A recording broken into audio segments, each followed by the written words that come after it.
ఓ ప్రేమికుడికి దరిద్రం లాటరీ రూపంలో తగిలింది. కోట్ల రూపాయల ప్రైజ్ మనీ అందాక ప్రియురాలితో కలిసి హాయిగా ఉండొచ్చని ఊహా ప్రపంచంలో తేలియాడాడు. కానీ డబ్బు చేతికి వచ్చాక ప్రియురాలి అసలు రంగు బయటపడింది.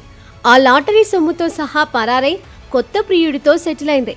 ఇప్పుడు ఆ భగ్న ప్రేమికుడు తన సొమ్ము ఇప్పించాలని కోర్టుల చుట్టూ తిరుగుతున్నాడు. వివరాల్లోకి వెళ్తే, కెనడాలోని విన్నీపెగ్కు చెందిన లారెన్స్ క్యాంపెల్ ఒక లాటరీ టికెట్ కొనుగోలు చేశాడు. అయితే అందులో అతడు 30 కోట్లను గెలుచుకున్నాడు. కానీ తన వద్ద సరైన ఐడి కార్డ్, బ్యాంకు ఖాతా లేకపోవడంతో తన ప్రియురాలు క్రిస్టల్ ఆన్మేకే వివరాలు సంబంధిత అధికారులకు అందించాడు. ప్రైజ్ మనీని ఆమె ఖాతాలోకి బదిలీ చేయించాడు. అప్పటి వరకు అతడితో సన్నిహితంగా ఉన్న ఆమె డబ్బు చేతికి అందిన వెంటనే తన అసలు స్వరూపాన్ని బయటపెట్టింది. మొత్తం డబ్బుతో కొత్త ప్రియుడితో పరారైంది. దీంతో సొమ్మొకటిది సోకొకటిది అన్న చందంగా అతడి పరిస్థితి మారింది. ఏ మార్గంలోనూ మాజీ ప్రియుడు తనను సంప్రదించే వీలు లేకుండా జాగ్రత్త పడింది. ఆమె మోసాన్ని గ్రహించిన లారెన్స్ క్యాంపెల్ కోర్టును ఆశ్రయించారు. తన డబ్బును తిరిగి ఇప్పించాలని కోరాడు. ఏడాది నుంచి ఆమెతో రిలేషన్ లో ఉన్నాను, జీవితమంతా క్రిస్టల్ తోనే అని నిర్ణయించుకున్నా.